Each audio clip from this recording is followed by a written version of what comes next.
Spiel, before we did this interview, I was trying to reminisce in my head about when it was that our paths first crossed. And I think I've got it. Do you recall when that was? I think I also have it. Where do you have it? Where do you place it? My first recollection is level 1 Golden Highway Patrol, Golden, Colorado. That's it. Yeah, Colorado Highway Patrol Center, the big classroom, and you go walk down to the gym. Yep. Yeah, and they had the the pull-up bars on the wall, and they were like super close to the wall, so you couldn't kip really. Couldn't get a big kip. What year was that? Probably like 1968, but I think it was. I think it was 2007. Like 2007. Okay. The spring of 2007. What's funny to me, Boz? Were you at that seminar? I don't think so. I remember, Spealler and I spent a lot of time at that Golden Academy over the years. When we were both coming up through seminar staff, we would be there like a couple times a month for multiple months in a row for some time there. But I don't think I was at that particular seminar. What was the hotel?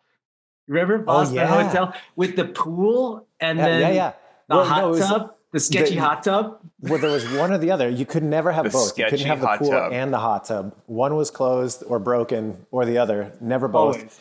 And it's this old motel that then they, at some point, covered over the courtyard area to keep it like an all seasons thing. And they built in like kind of crappy mini golf in there. I've heard that hotel closed down. It's kind of a shame. But I know. Last time I went there, it was all shut down. I thought, man, piece of history. That and we're going way down memory lane. All three of us. Remember the Whistle Stop? Oh, yeah. Oh, yeah. Where Leavenworth? Come breakfast, on. For breakfast, man. But I was going to say, and maybe this just means I'm somewhat childish and sophomoric in how my brain works, but when at that seminar that you mentioned in Golden in 2007, I was on staff, you were a participant, and what caught my eye about you is I don't remember what the workout was. It was on day 1 or day 2. It involved a thruster. I want to say it was like a 75-pound thruster. I remember it. And was it with a burpee, or what was the other movement? No, it's rhabdo in a can. Like if you could can absolutely. It was as many rounds as possible in 10 minutes of 10 65-pound thrusters and 10 pull-ups. Okay. So this is it. So yeah, I remember. Okay, now that piques me, and I remember. I got my watch going to make sure we stay on time, and I look over. Everybody's a hero in the first 90 seconds, right? So I'm disregarding any pace that I see, and I'm walking around the whole seminar, and eventually I get back to where you are, and it's like maybe 4 minutes in. Okay, and that's enough time for people to have slowed down, and you're still at a pace that seems offensively fast. And I think I walked over to one of the other trainers and hit an elbow, and I was like, hey, make sure you look at the guy in the corner. He's going way too quick. This guy's going to burn in any second. I can't wait to see it. He's going to implode. And I walk around. I look at 7 minutes in. I look over. Your pace is still the same. And I was like, oh, that's highly unusual. I really expected something to change by now. I think I stopped coaching anybody else and just stared at you. And I was like, what is happening? And then you just kept that pace the whole way through. And I was like, who is this guy? He's Chris Spealler. That's who he is. So that was my first indication that you were cut from a different cloth, as you might say. I may have to run that one back. A 10-minute AMRAP of just death in a can. I did that. This was on .com as a 20-minute AMRAP. You and I did that workout in North Carolina. I think I got 19 rounds. I couldn't walk right for I got 4 rounds, and you got 105 rounds. Oh my gosh. Hey, so that's what you get for being fit. Man.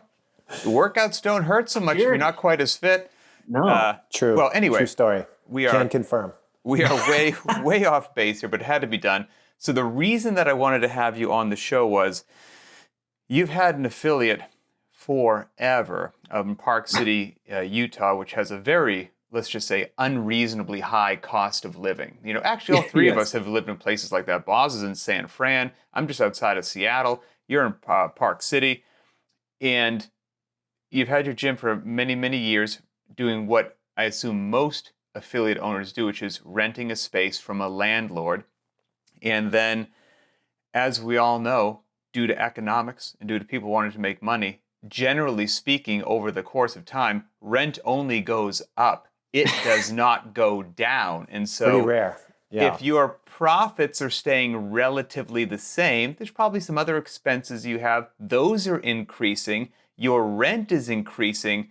All of a sudden, your pocket money is decreasing. And depending upon the market that you're in and how your margins are, all of a sudden you find yourself in a bit of a situation. And I correct me if I'm not encapsulating that properly, but you found yourself in a situation like that, and you wanted to see, what can I do in this market? Can I find a cheaper place to rent? Should I build? Should I buy? So is that a fair assessment of what you had going on with your affiliate? Yeah. I mean, I sort of had this idea of, wow, it'd be really cool to build a gym as early as maybe like 2011, somewhere in there. And so well ahead of now. Okay, gotcha. Yeah, and I've been through iterations of this that just fell through. So I actually put money down on land in 2012 and started to go through the process. And before the earnest money went hard, they had to do some kind of soil assessment. And that ended up being a wetlands that was going to not work. So I pulled out of that probably in 2014 or so. I almost purchased another building in the same effort at the time. This is, 7 years ago now, 8 years ago. At the time, my rent was actually probably a little bit higher than what I could have maybe bought the building for. But that ended up being a no-go because it was on septic and I was going to have to tear up the parking lot and put in another septic tank and leach field. So price went up. But so anyway, it had kind of been in the back of my mind, and then it was off the table. Like as things increased prices, I just thought this is never going to happen. And then we ran into some opportunities where it became maybe again a possibility. And then we sort of were at this crossroads of exactly what you're saying. It was okay, our rent is only going up, right? And that's not going to change.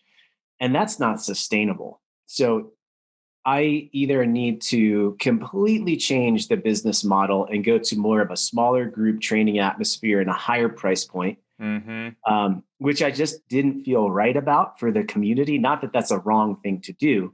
It just kind of wasn't for me. Option 2 is legit on the table, close. Just stop running the affiliate, shut it down, because it's not a good business decision.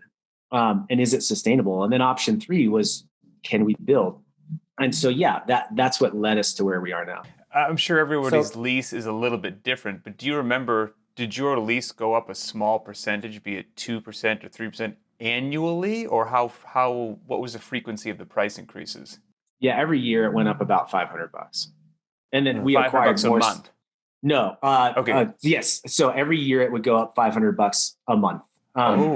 Yeah. So and then we ended up acquiring fast. And we ended up acquiring more space along the way as well. So a lease that, whatever for numbers, if it starts out at $5,000, if you're talking 5 years down the road, you're looking at more like $7,000 or $8,000 by the time you're out. Oh, wow. Okay. A month. That's pretty significant. So as far as the time frame, let me talk that back a little bit. So 2011, you're like, okay, I think we can do this. We can buy land falls through. You have an opportunity to do a building.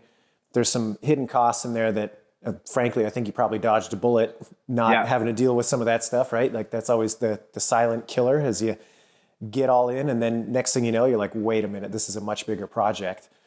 So that's off the table for a couple of years. So how long was that kind of middle period from, you said like 2014, there was kind of the thinking that it wasn't going to be possible. At what point did you pick it back up again as the possibility? And how long did it take you to make that decision? Oh, gosh. So we had been back and forth with it forever. And part of the difficulty was finding a lot or a building that was zoned for us to be able to do our business in. So there is this area. It's just out of curiosity, why is that challenging? Why is the zoning challenging? Oh my gosh, the county, the city, and how you have to deal with that, depending on what you fall under. For us, we're commercial, but it breaks into two different categories. One is community commercial, and the other, I forget what it is. It's some other kind of commercial. And, so since we fell under this one, they were basically saying, well, you're community commercial, you're not this, and you have to manufacture things to be that commercial. So okay. I found land that fell under the other commercial property.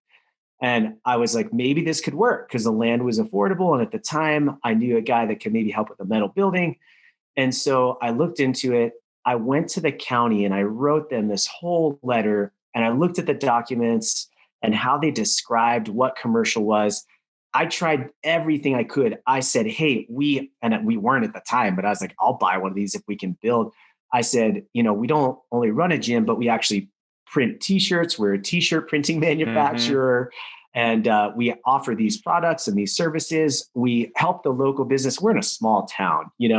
We've helped local businesses and nonprofits. And I got this email back saying, hey, we love what you do, but no, we can't change the verbiage. And I'm like, what? So how crazy is this? 2 years later, a friend of mine says, hey, I heard there's a county planning meeting, small town, right? And someone's going to try to change the verbiage on the commercial lot that you were looking at. Is that you? And I was like, no, that's not me, but I'll go. I've never been to one of these. So I go, and the difference here is that this guy that was running a gym or a climbing gym was trying to build in the same business park that we're in. And it wasn't zoned for fitness. And he walked down, sat down at a table. On either side, there was a lawyer next to him. And he said to the county council, hey, all we're asking to do, he didn't even talk, the lawyers talked. Hey, all we're asking to do is change the verbiage so that this fits and we can add fitness facility. And everyone's like, well, I don't see a problem with that. That looks great. That's incredible. And I was like, and I stood up. They were like, does anybody have any objections? And I stood up and I was like, I actually have no objection. I tried to do this 2 years ago and you guys told me no. And they didn't like that very much. Good for you. Sure. But that alone cost us a tremendous amount of money. So that was really what started to get us thinking again of, okay, now it's possible because I know these lots are zoned for us. And then it's just a wild chain of events. The landlord at my existing, or that used to lease the space to us, comes to the gym. And I said, hey, do you know anybody that has any land that falls under this commercial thing? And he goes, you know what? I've got a friend of mine that has a lot over there. Let me see if he'd be willing to sell it. Not on the market. So I reach out to him and it had been under contract and it fell through. So this is lesson learned on how some people that make a lot of money have a lot of money. So I offer him the exact same amount that he had it under contract for like 2 weeks before. Okay. No, sir, 20 grand more. And I was like, gosh, but it's literally the only lot zoned for us in Park City. So scarcity, he's got it. Yeah, he's got it. So anyway, we pulled the trigger, but that was another 2-year process, Boz, to kind of sort of wrap up that question of that lag time between 2 and 4 years again of trying to work through it. You going into that meeting and seeing the other person there with a lawyer on each side, I bet you have had one heck of an education about how you thought business gets done to how business actually gets done in the real world. And can we bend this regulation? No, absolutely not. Speak to my attorney. Oh, would be more than happy to speak with you. It sounds fantastic, sir. I've learned a whole lot. Yeah. Oh, a whole lot. That's incredible. So now you lock down this piece of land, correct? Yes. And so now I'm going to assume you lock down this piece of land. The permitting process was very straightforward. You get yourself a builder that stayed on budget and on timeline, and the doors opened about 6 months later. Yeah. Pretty much, yeah. And the bank was more than happy to work with you with no problem, not a bunch of paperwork. Oh my gosh. Yeah. I mean, how much do you want me to, like, how much can I talk? In all honesty, I feel bad. I think I think you've gone down a road that a lot of affiliate owners have thought about Yeah. and may still be thinking about, but haven't actually done it. So I know that you could speak for 3 hours on this, but I would like you to actually give us a real walkthrough.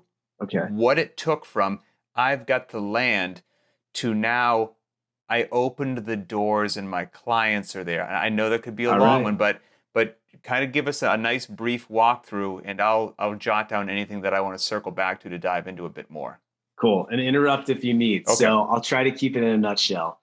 We did what's called an SBA loan, and that means that the government funds part of that, and then the bank funds part of that. And what that does is allows you to come to the table with less of a percentage. It's basically 10%.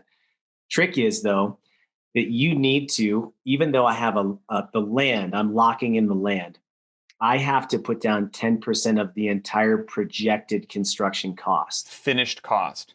So gotcha. I need to already have a builder in line. I need to have a line item bid with what the projected cost of every single thing is, from the permits to the metal to the lumber to all of it. So it's got to be all listed out. You need that before you'll even get approved for the loan. Does it cost you money from the builder to get that information? That did not cost money. That's their essentially, I would say, buy-in to try to earn your business. Yep. Okay. So I had to have all that in order, and then I had to put down 10% of that total projected cost. And then what happens? So we get there, right? We have that, get approved.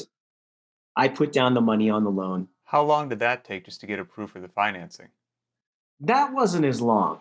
That was, I would say, somewhat reasonable, especially if you have a good CPA or you're good with numbers. That stuff should generally all be on hand, but it's just like anything nowadays. You got to give them like a sign with blood and give them your first child for the love, Right. Okay. So that's in place. Now the crux of this becomes now starts the permitting process. And while you're going through the permitting process, because you have what's called a bridge loan, you have to pay interest on that loan. So every month that goes by, you're paying interest on that loan. You can either choose to pay for it out of pocket or have it rolled back into your loan when it's all said and done. I chose to do it out of pocket at the time.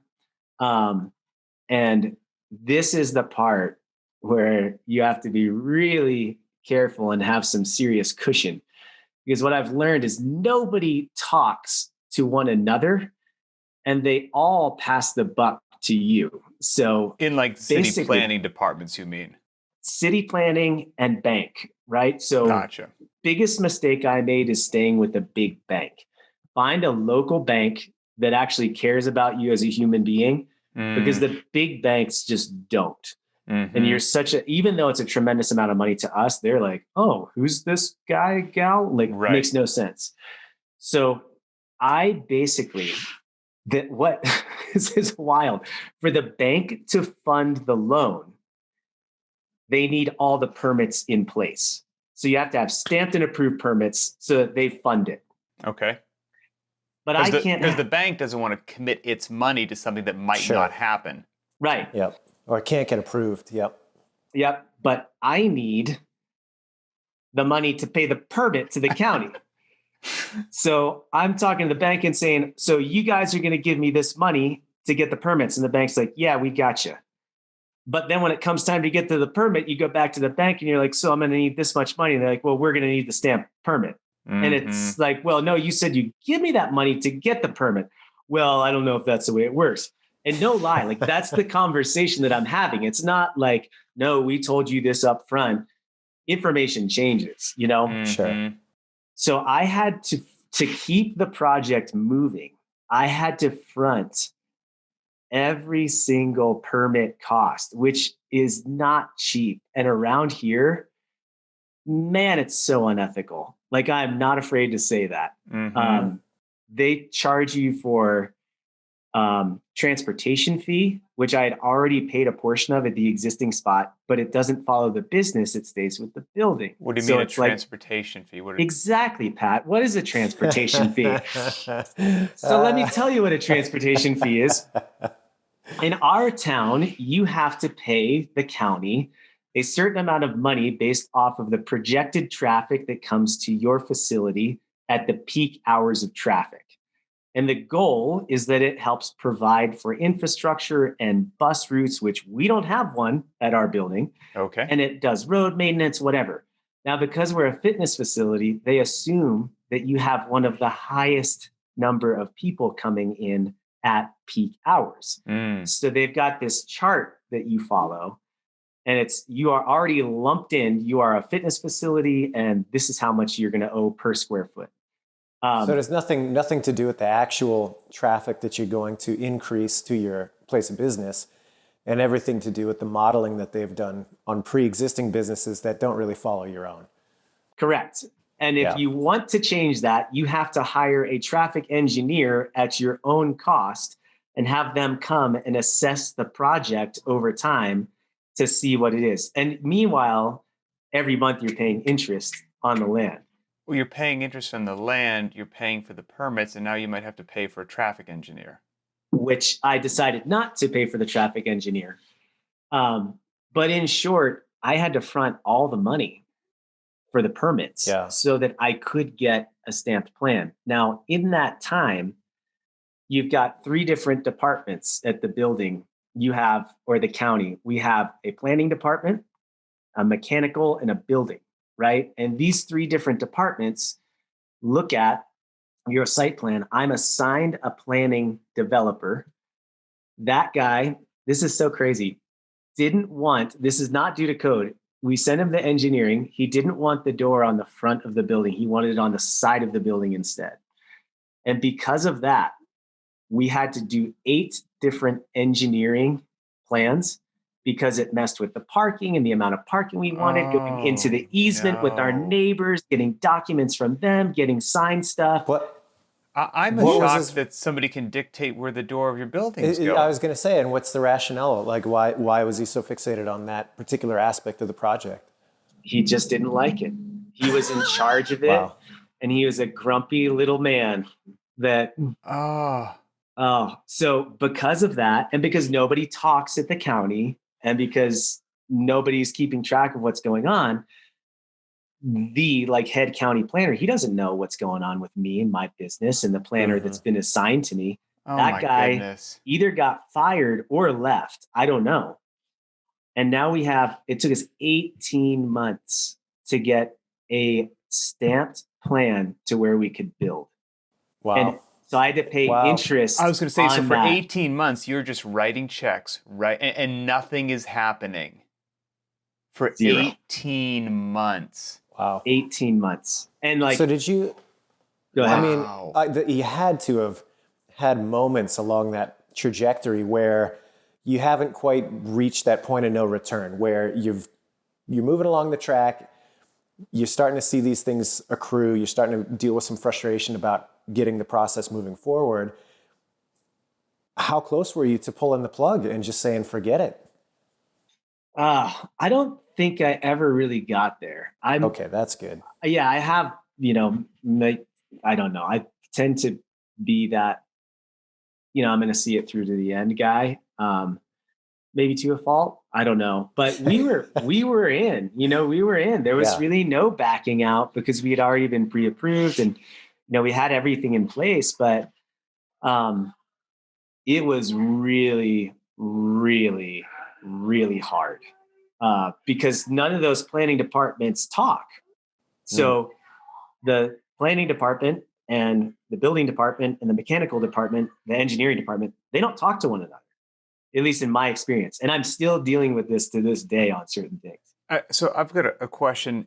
Yeah. That seems to be, and maybe there's another hand grenade that you're about to roll into the room, but that's probably going to be one of the largest pains in the butt that you deal with, the sticky points, inefficiencies, lack of communication, delays, et cetera, in hindsight, is there a way or advice you would have to maybe not avoid, but minimize that from somebody else. And did that occur? Were you your own general contractor? Were you your own point of contact? And would that be minimalized if there was maybe a general contractor that's used to walking into the city office every day and, hey, Bob, and you're like, I don't know.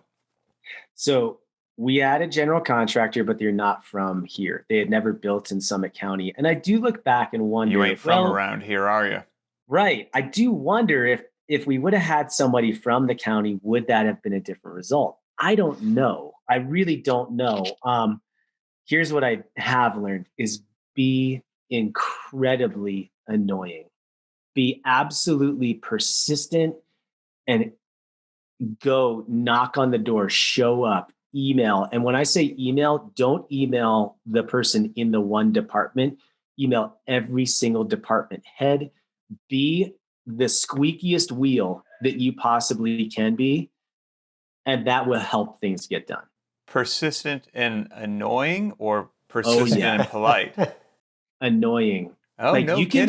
you can still be polite and annoying. Okay. Like you're just not gonna get rid of me. Like I will Top not. Top of the inbox every morning. Oh yeah. And like just you are relentless. And I didn't do that. And now as I've started to go through some other things, I'm just like, hey, we're gonna make this real clear. Let's not waste anybody's time. If you're not giving me the answer I want to hear, send me to the person that's going to give it to me. So I'll just stop people dead in their tracks now and just be like, go ahead, do me a favor and stop. Polite, but like answer the question. If you're not the person that's going to do that, tell me who. So yeah, fair enough. You've been down this road before that you're like, we don't need to waste either of our time right now.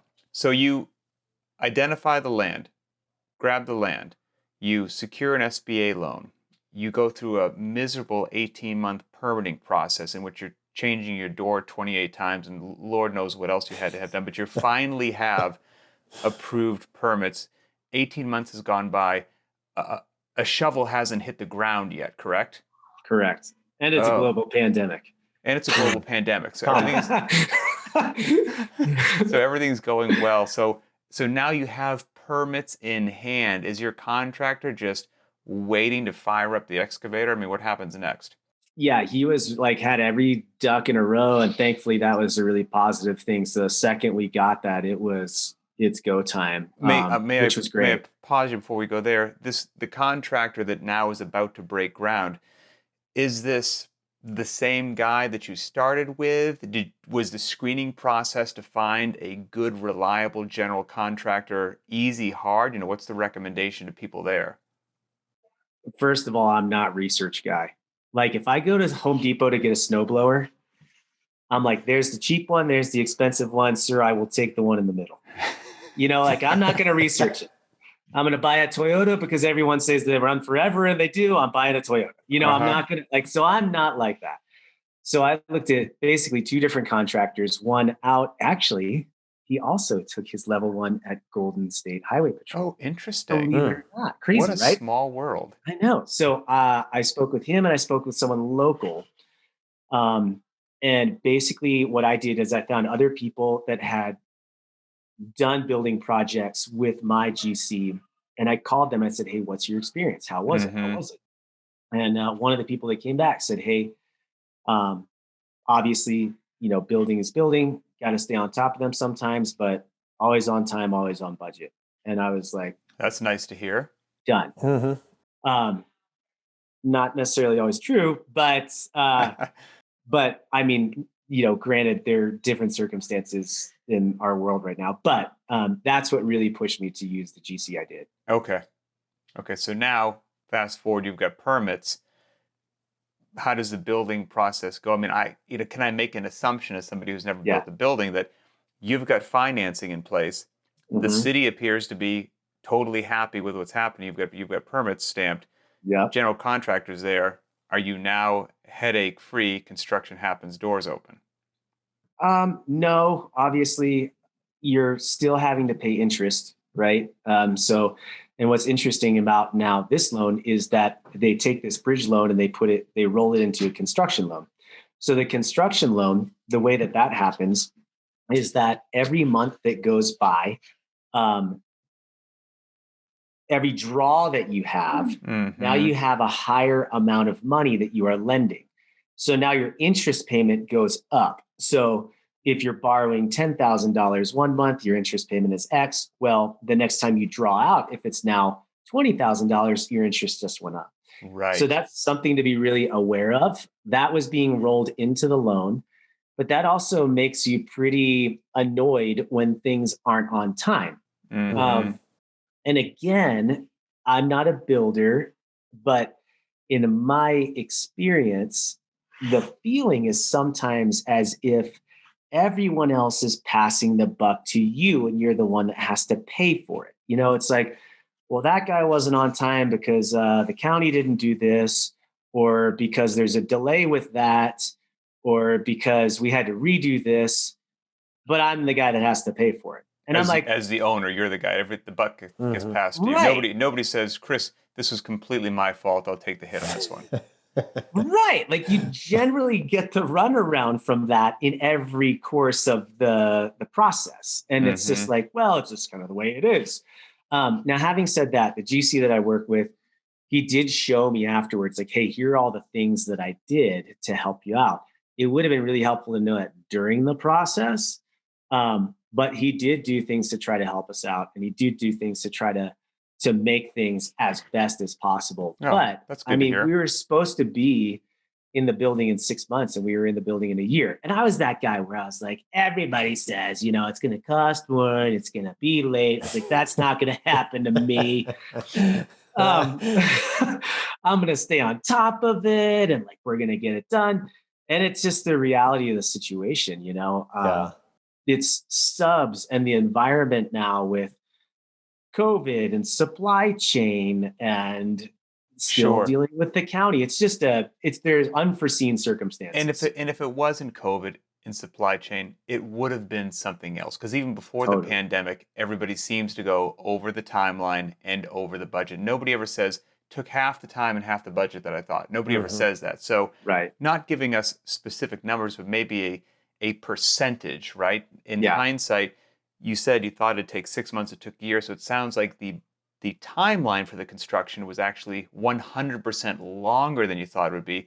The initial budget, how much percentage over was that when it was all said and done? So another kind of crux behind this, what the bank does is, and understandably, but they build in a 10% cushion.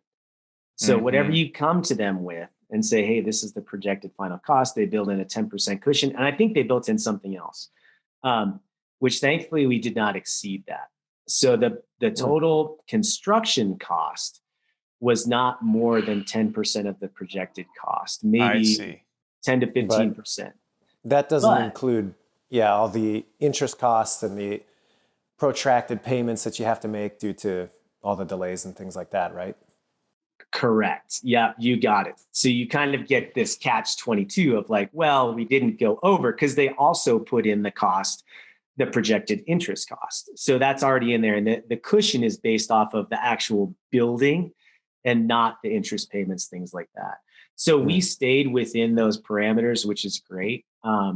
But it was 6 months. And if you do the math, I mean, gosh, as things get exponentially higher, the amount we've paid in interest is tremendous. Yeah. I mean, it has just like poof, disappeared just into gone. Nowhere. Not knocking down the principal. You don't get anything for that. Yep. No, like if you live in middle America, you could buy a house. You know, right? It's like it's what you paid wild. in interest for 2 years. Right. So you've got 3 different phases of the loan, right? You had the initial SBA bridge loan. Yeah. Then when construction occurs, that bridge transitions over to a construction loan. And then I have to assume once you were done, that construction loan switches over to a permanent financing, so to speak. At each one of those junctures, when it goes from bridge to construction to permanent, is there a refinancing or processing fee involved with that as well? Or is that all just worked in initially? Oh, it's a good question. We're in the middle of that. And we're going into the permanent loan. And what's interesting is the SBA funds it, right? And then the big bank funds it. I've already put my money down.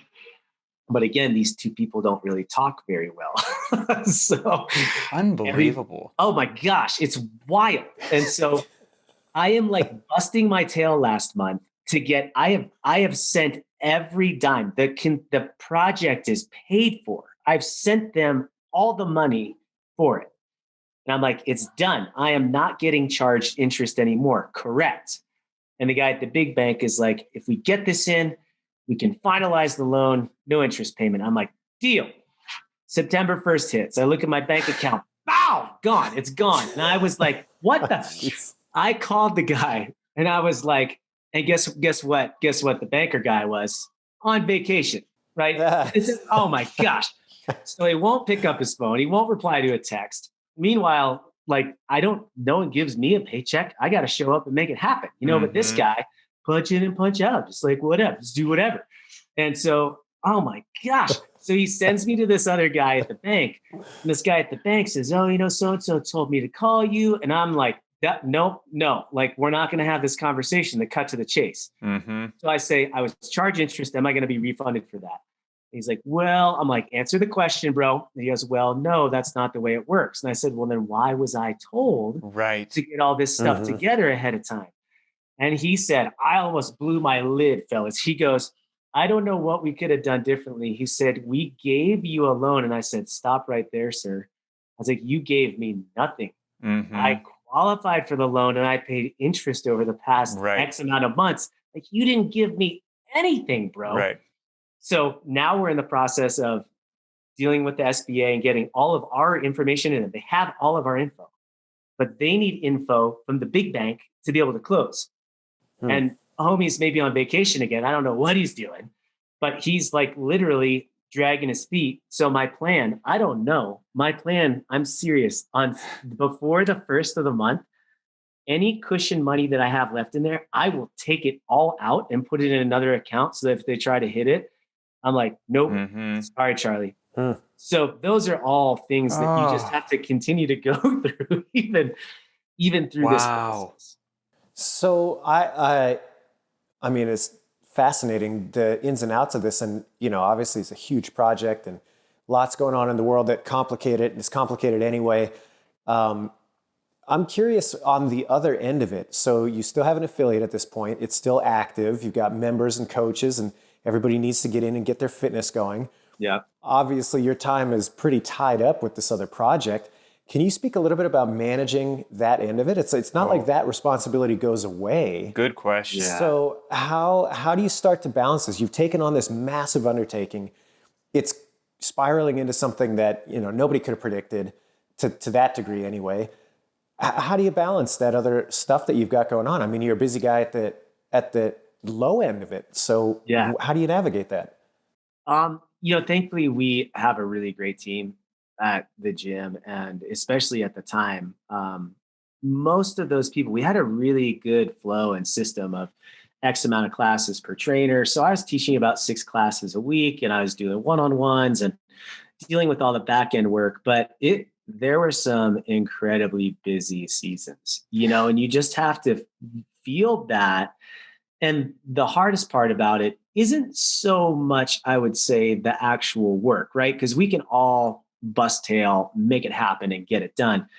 It's just that it's really lonely, because as you're going through that process, no one really understands what it's like or what you're going through unless you're going through it. So as you get frustrated or as you hit more speed bumps in the road, you have to be really mindful of how you're projecting that when you're in the gym, with the classes, with the trainers, at trainer meetings, keeping them up to date on what's going on, when the move's happening. So that it's part of ownership, right? But that was really hard, is that lonely feeling of, you don't want to burden the rest of the team with that. Like at the end of the day, it should be a positive thing that's going to benefit everybody. Yep. When you're in the moment, though, it's hard to see that. And you don't want to, I get it. You don't want to bring people down with that. 100%. The day-to-day dealings with the bank.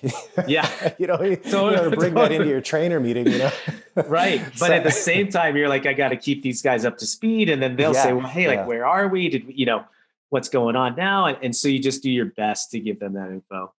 So did you lean on the team more? Did you start offloading more responsibility to them, or have them kind of step up and fill some of the gaps, or was it just kind of like, hey, I'm going to take on the burden of a little bit more work on the back end, and it didn't change the team structure significantly? Yeah, I take on the burden. I take on the work, and the team structure keeps rolling with what they're doing. Cool. Yeah. Wow, man. And how long, obviously, what was the size of the old space that you were leaving? What's the size of the space that you built? So we left, I think it was around 68 or 7,200 square feet with, corner to corner with a dividing wall. And now corner to corner, we're 10,000, but with like open floor training space, about 8,200. Wow. Nice. Okay. So a very good sized space. Obviously, you can fit a lot of dumbbells in a space that size. So I'm going to assume you had a tremendous amount of gear and a tremendous amount of stall mats that you had to move, which are really easy to move. How long, you have to start getting gear out. That's gear that your clients need to work out. So you don't want to have, you want to minimize your move from one space to another. But obviously, the faster you do it, the more you're going to be in the chiropractic office because you blew your back out moving 100 stall mats. So how long was one gym down? How long did it take to move what was decades, a decade worth of gear from one space to another? Oh my gosh. So we were really fortunate in that, again, our landlord comes to the gym. And so he was awesome. Had us do month to month on the lease, but pressure again, right? Understandably, he's got to fill the space. Absolutely. And now guess what? Contractor supervisor tell me we're another month out. Now I got to tell my landlord, hey, we're another month out. And he told me, give me a heads up 3 months in advance when you think you're going to be out so I can get the space leased out. Just like everywhere else in the world, things are absolutely bananas right now. And where we are, the real estate and the commercial market is really high. It's like people are looking for stuff left and right. So I tell him, based off of my conversation with the contractor, hey, we're at the 3 month mark. And I even build in like another 3 weeks cushion. And so he gets the space leased in like a week, and there's 2 sections to it, and he's going to divide it and space it out. So I start to do some stuff as we get within about what I think is about the 6-week window. I'm taking all that like wood paneling off the wall that used to be there, getting that kind of set up. And then comes this time period where the existing space that we're in, that has been leased. I'm still paying for it, but it's been leased. And the person that's leasing it is now coming after the landlord saying you're taking too long and threatening to then sue our landlord. So I'm trying to do the guy a favor. How about this? We've got the whole gym in there. And he goes, hey, the new guy coming in, I get a text on Sunday. The new guy coming in is asking that you're out by Monday night. And I was like, you get this text on Sunday about Monday night being gone. Yeah. And I was like, not happening, dude. I was like, and I'm trying so hard to be like a good guy and like do what I can. I said, give me at least until Wednesday night. Give me till Wednesday night. That's still hustling. Man, 72 hours. Yeah, right? Wow. Now, what has to happen in 72 hours is I have to take all the pull-up racks out.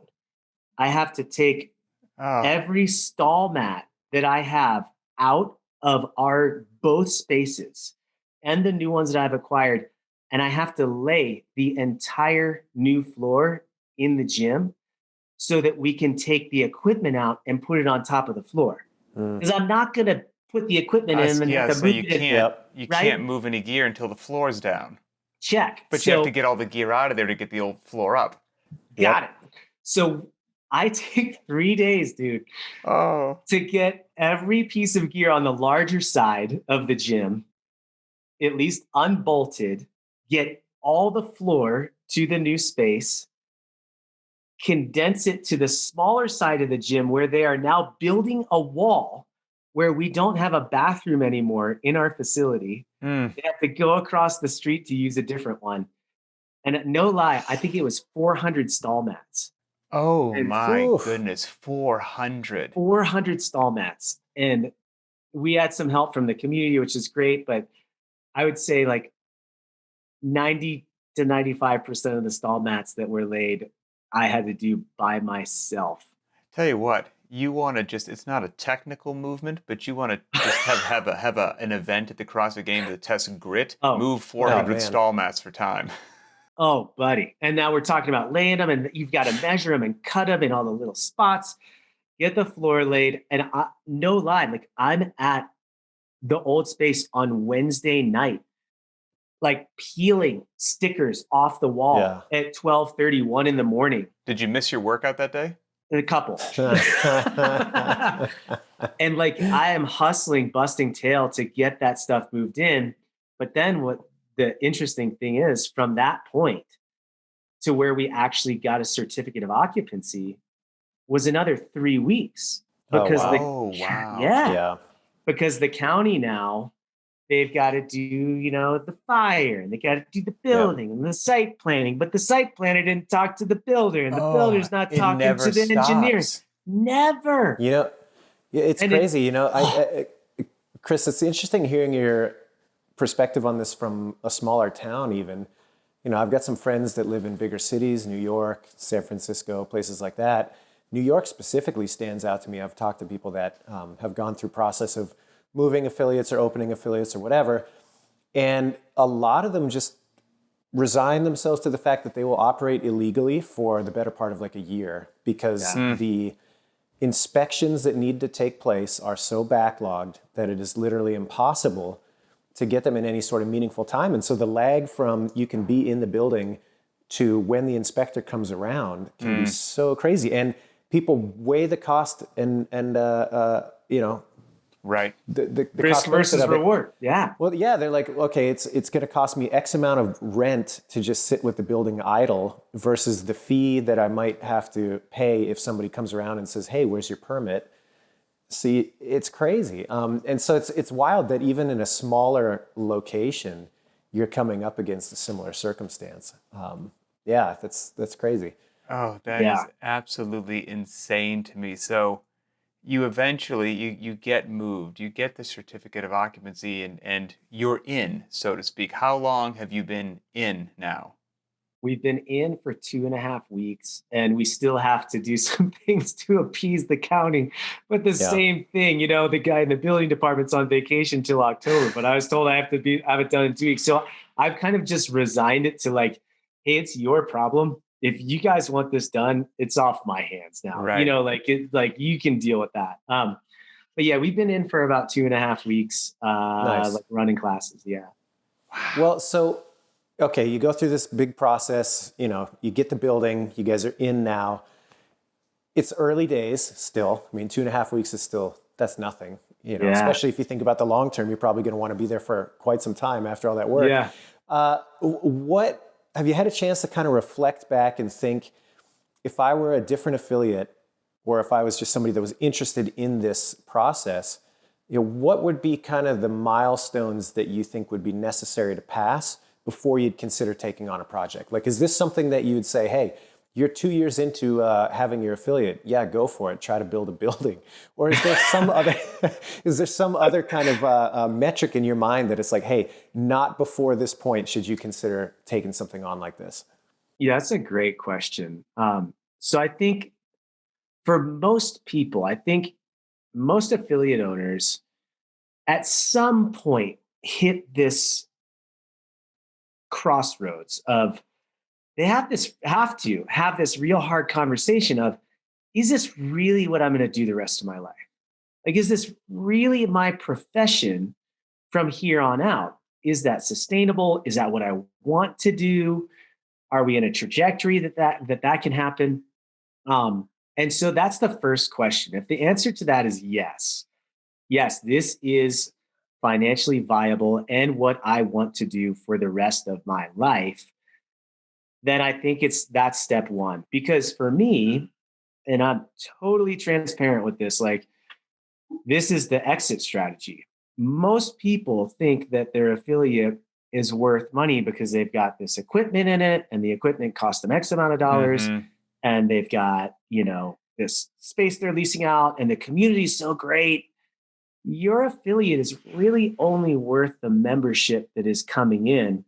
And that's what someone's going to base the worth of it off should they come in and purchase it. Your equipment's depreciated over time. And yes, would that be a part of the purchase? Yes. But if you spent 50 grand on equipment, you're not going to get 50 grand out of it. So for me, I don't, and it's because of this, I did not have a 401k. I didn't have a Roth IRA. I had nothing. All I did, and again, super transparent, because this is a different situation for me. From the second, super fortunate to have people support me during my days of competing. From the second that I was getting any kind of sponsorship money, what I would do is just put that in a savings account. And I just stashed that and stashed it. I didn't invest it. We used a little bit as we bought a different house on some closing costs and down payment, but everything that I pretty much saved, I used as my down payment on the building. And this is wild. When it came time to figure out what that down payment was, we got the number from the bank, and in my sponsor account was $7 more than I needed for my down payment. That's incredible. So I just took that and used it for the down payment on the building. The gym, the membership, we have got such a great community and awesome people and trainers, but the gym could not have financially afforded this. It just wasn't in the cards. So for me, this is a way to do something that I love for the rest of my life, as long as I want, with now a lot of flexibility to have an exit strategy of saying, hey, in 15 years, if my hope is the gym is crushing and doing great, and maybe I can refinance the building and either hire someone to run the gym from start to finish, every single thing, and I'm just removed from it, but I can still watch it thrive. Awesome. If that's not working, maybe I can downsize and sublease part of the building. Absolutely. If that's not working, maybe I close the affiliate and I can lease the building. I don't really have any plans to try to sell the building because this is my retirement. And if I can have a business that is very cash flow positive in the sense that I'm paying myself rent, what a dream, right? Absolutely. Who wouldn't want to be able to run an affiliate and for essentially for free and get paid because of the space you have on top of it? So a really different situation for me in regards to how that happened and the way that happened. And I have no problem being transparent with that because I think it's really hard to do. Well, it worked out fantastic with the sponsorship money, because I think that might be what is the missing piece of the equation. If somebody doesn't think it all the way through, they forget about that. So they might be like, all right, well, look, I'm paying, for simple math, $4,000 a month in rent. I went onto this commercial real estate website. We can buy this building or similar building for $1 million. And that's going to be about a $4,000 a month mortgage payment. Well, that's what I'm paying. So I'm just going to buy the building. Yes, but depending upon the loan you get, you need 10 to 20% down. So you need to have $100,000 to $200,000 sitting around. And that is usually the missing piece of the equation, because if that wasn't the case, a lot of people would gladly trade their monthly lease payment to own the asset themselves. But do you have that chunk of cash to get the entire ball rolling? And then, like you said, do you have probably even a more than you think, because either you're paying on interest or these unexpected costs? And those are the things that if somebody is contemplating going down this road, that's why I wanted to have you on as a guest, because I think the initial math that happens in your head isn't quite as simple as how it actually plays out in reality. Yeah, and it doesn't mean that you couldn't find an investor or someone to do it. I mean, if this is your passion, go for it. But you got to make sure that what you're doing makes sense financially. And even still to this day, I have other revenue streams that, and again, completely transparent. I have other revenue streams that provide for my family. Mm-hmm. And to this day, I take very, very little from the gym and the amount of work that I do. Mm-hmm. And we've done some things that I'm really passionate about. And that's not anybody's fault other than my own. So I say that. And I think all of us as affiliate owners need to take ownership of that. If we are in that position, we can educate ourselves, we can find other resources and figure out how to make that better. The way you do that is by starting. You have to look at your numbers. And I am not like this, guys. I am not the crunch the number guy. Like I said, I'm like by the middle of the road Toyota. Like I'm not like that. But I had to sit down and look at the past year and say, okay, here are these other revenue streams. How much is this making? How much is the affiliate making on its own feet? Because if anything happens to these other things, then this could be compromised. And that's not okay, not just for me, but for the business as an entity, for all the trainers that work here. And I'm not willing to risk that, right? So I had to look at those numbers and say, okay, where are we? And how can I change this without needing another 200-300 people? So what do I need to do to increase my revenue to X amount so that the business of Park City Fit is thriving? And if anything else happens, it's here, it's rock solid, it's sustainable. And that's something you better do before you think about building a building. And I had to do that 3 months ago. That's when I did that, is I looked at that and thought, okay, like, where are we? What's really happening? So we made some real structural changes to like the way that we are going to provide certain services for our members and incentivize our trainers. And it's been like a big change kind of behind the scenes to get us to that point to where I can say, hey, you know what? When I go to work, it's not just to make it happen. Like the business is thriving, and the business. And I think sometimes people assume that as an affiliate owner, when we say the business, it means like me, the owner. No, the business is the business. It needs to be cash flow positive, and then it needs to be able to pay the owner and everybody else, So we're doing what we can now to make those changes, but do that. Look at have a real honest conversation with yourself and say, okay, exactly how much am I making after rent, insurance, credit card processing fees, refunds? What are my utilities? How much am I spending on toilet paper and paper towels? Those little coffee cups that you get for all your buddies, how much is that going out the door? What about the computer that you just bought, the software that you bought for the computer? I mean, you might be shocked at the amount of expenses that you actually have running a business, but you have to do that. And then on top of that, sorry for the rant. No, this is exactly what people need to hear. You have to. This is one of the hardest things I have learned, because business ownership can be incredibly lonely. You have to make decisions that people may not like, but they respect. Yeah. You absolutely have to do that, because if you put other people in a position that you should be in, or you put them before the health of the business, it's not going to work. You have to be the one. And that is so hard in a CrossFit environment, because guess what most of us do? Work with what? Your friends and members that have come up and started to fill roles. And it's interesting, because to me that's just a viewpoint of timing. If you're looking at the short term, and I'm not saying I'm a master of this by any stretch, but the short term, it's difficult to have conversations like that, because exactly what you said, your friends and people you've known a long time, there's a lot of history, whatever. Yeah. But if you don't, the long term will implode. Right. And so if you view it from that end, it's like, hey, if I don't do this, there's only one way, and it's going to crash into the mountain. Well, then it makes it obvious that you have to do it.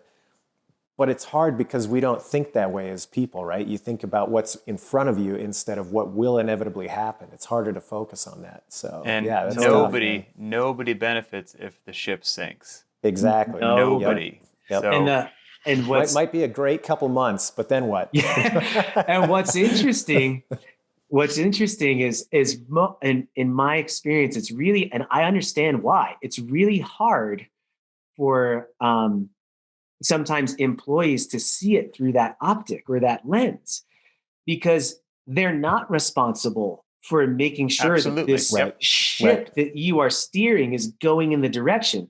They're responsible to show up and do their work, run a class, do the one-on-one, right? But it's really hard for them to see that vision, no matter how much you share it with them, no matter how much you insight you give them. You know, it's important to have that team dynamic and things like that, right? And help them all be in the same direction and vision. But I'm telling you what, like, as we change some of that structure to say, hey, what can we do to make sure that all of us can be here for 10 or 15 more years? Right. Like, what do we need to do as a team? Some people were like, I don't know if I align with that. And I'm like, that's okay. And that's just the nature of what you will go through as an owner. Is if you have a vision and you need to change that, or you need to take that to a place where the business is going to be healthy so you guys can do this for 10 or 15 years, some people might not be on board with that, and that's okay. Absolutely. But it's really hard. No, that's the price of leadership, be it in a business setting, a military setting. You know, if a hard decision has to be made, it's wonderful if you can ask the troops for their input, hear what everybody has to say, and it would probably benefit you as the leader, get the lay of the land. The more opinions, the better. But at the end of the day, you are the individual that has to make that decision. You are the individual that probably has the widest scope of where you are now, where you'd like to be in 5 or 10 years, that other people who are just giving their input here or there aren't quite, privy to that. And so, any decision is usually going to put a smile on some people's faces and alienate some other individuals' faces. But if at the end of the day, as a leader, you made that decision, even if it was a tough one, for the right reasons, not because it's a popularity contest, then you can hold your head high. Exactly. Yeah. And so encouragement to you guys that are in that position, that can be really scary, looking at those numbers and really having that honest conversation with yourself, and then coming up with a game plan that you're really passionate about, that you believe in, and presenting that to your team is really hard, and it can be really scary, and that's okay. And as that's just part of us learning how to be better leaders, better owners, serving our community better. And it's just part of the deal. You may not know that, but it's what you signed up for. Yeah, for sure. And again, I mean, I hate to come back to it, but like to temper it with this idea of, yes, it's a hard decision, but if it's not going to be made, all of us are going to go down. I mean, to me, that kind of tempers things a little bit, Uh-oh. Yep. Totally. I think my connection's 100%. Oh, hey, perfect timing. Chris, first of all, so happy to have you on, just chat with you in general. But second of all, thanks for being so transparent, potentially on a subject or two that I think a lot of people need to hear about, need to learn about. Doesn't happen without transparency, but not everybody wants to share their story. So the fact that you are open to this conversation, I appreciate it, brother, 100%. Oh, my pleasure. Sorry if I was rambling. I appreciate the time, guys. No, hey, always good to go. We'll run back that workout in the future as well. You guys are on your own. Well, I will close as we always do. If you're listening to this in an audio format, certainly appreciate it. But I encourage everybody, go to the BTWB YouTube channel. This show will be posted there, and leave comments. We read the comments. Spiel can read the comments. If you've built something or you're on the fence, should we have discussed something? Did we neglect something? Put it in there. Got interest or topics for a future show? We want to hear them as well. And again, Chris, genuinely appreciate it. And for everybody out there in viewership land, for Adrian Bosman, I'm Pat Sherwood, and we will see you next time.